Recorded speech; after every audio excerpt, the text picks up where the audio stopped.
Bonjour et bienvenue dans ce nouvel épisode des tutoriels Mon Campus. Je suis Rachid et aujourd'hui je vais vous montrer comment ajouter une étape examen. Je suis intervenant et j'ai le rôle de concepteur Mon Campus. L'étape examen permet de proposer à mes apprenants une épreuve dans laquelle je peux configurer des questions vrai-faux, des questions à choix multiples et des questions ouvertes. Je suis sur la configuration de ma formation.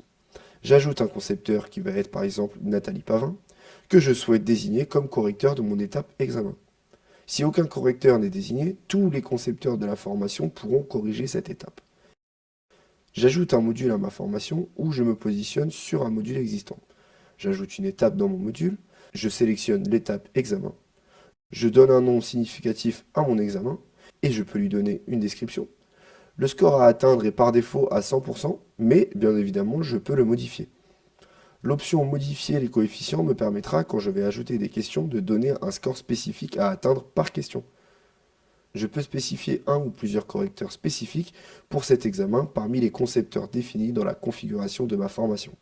Trois types de questions me sont posées. Vrai-faux, choix multiples et questions ouvertes. Par exemple, ici, je crée une question vrai-faux. J'indique quelle est la bonne réponse pour que mon campus calcule lui-même le pourcentage de réussite. Je peux donner une explication qui sera affichée à l'utilisateur à l'issue de l'examen. Je peux rendre la question obligatoire ou non, et enfin ajouter la question dans la banque de questions.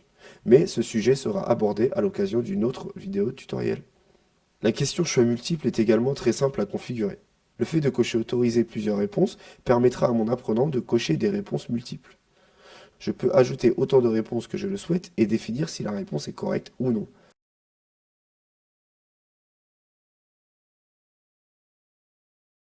Je retourne sur l'option modifier les coefficients. Je peux donner un score spécifique à atteindre pour chaque question. La question ouverte permet à l'apprenant de saisir un texte pour formuler une réponse. Il pourra également déposer une vidéo allant jusqu'à 500 MO. Ou alors un document au format PDF par exemple. Grâce à la question ouverte, le correcteur pourra accéder à une interface de correction spécifique que nous allons aborder dans ce tutoriel. La formation doit être publiée pour que mes apprenants y aient accès.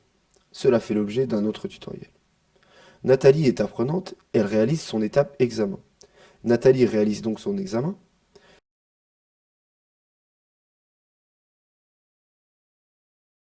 Si elle téléverse un document pour une question ouverte, elle doit attendre de voir l'aperçu de son document avant de valider.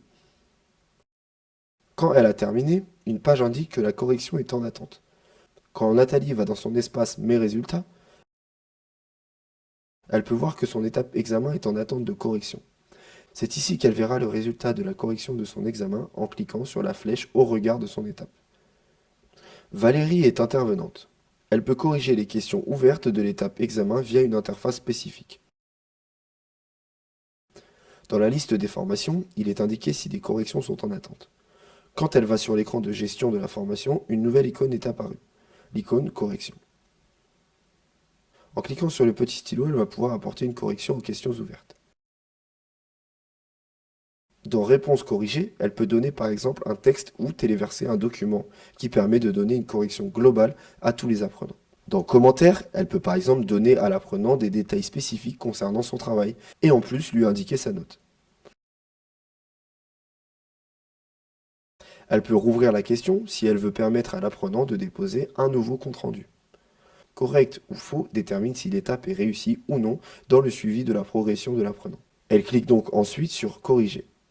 Quand je vais sur la page suivie de l'apprenant, si elle a cliqué sur Correct, l'étape indique Réussi. Sinon, cela indique que l'étape est échouée. Quand une étape est en attente de correction, cela est également indiqué ici. Valérie a également accès directement ici à l'interface de correction des questions ouvertes de tous les apprenants.